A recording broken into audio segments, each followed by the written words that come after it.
In 1652, the Dutch East India Company sailed into Table Bay, now Cape Town.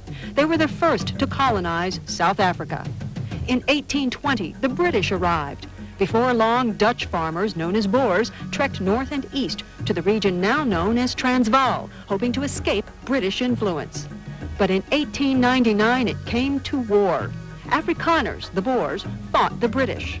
The British won the Boer War, but their hold on South Africa was short-lived. In 1948, the Afrikaners National Party took control. And in 1961, South Africa withdrew from the British Commonwealth. Throughout its strife-torn and battle-scarred history, South Africa's only constant has been change. And now, as apartheid ends, the white minority faces change, and many fear it. For all its problems, South Africa remains a beautiful country. It's striking how quickly the landscape can change here. In just a few dozen kilometers, you can go from mountains and deserts to rolling green farmlands. But as quickly as the scenery changes, so do standards of living.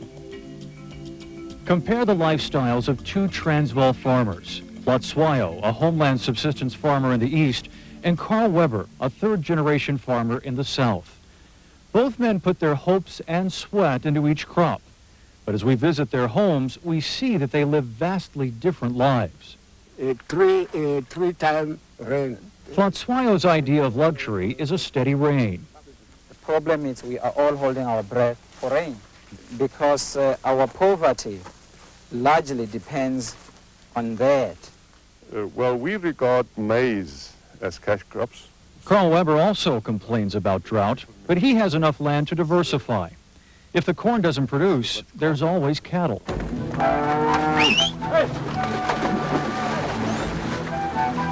He benefits from an apartheid system that made it possible for white settlers to assume ownership of tribal land.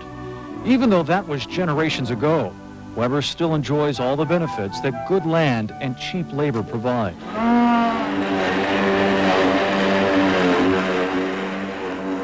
Yeah, we South Africans are very fond of gardening. We like it. Weber can afford to have 6 laborers tend to his yard while his wife runs errands in her Mercedes. His house is furnished with family antiques. My mother got it as a wedding present. This cupboard here was made by my father.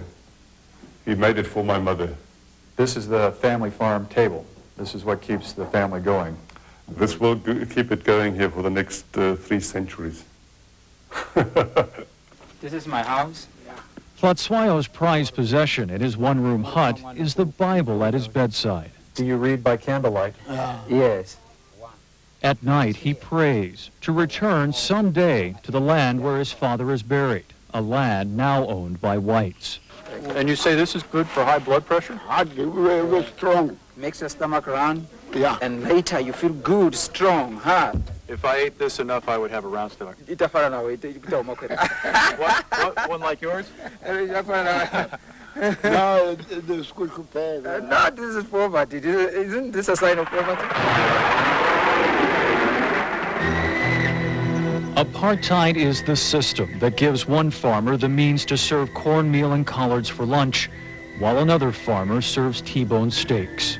The only technique I have is to pour on a little bit of beer. Beer makes it a bit tastier. South Africa is a country of contrasts. The only thing apartheid cannot separate is a love for the land.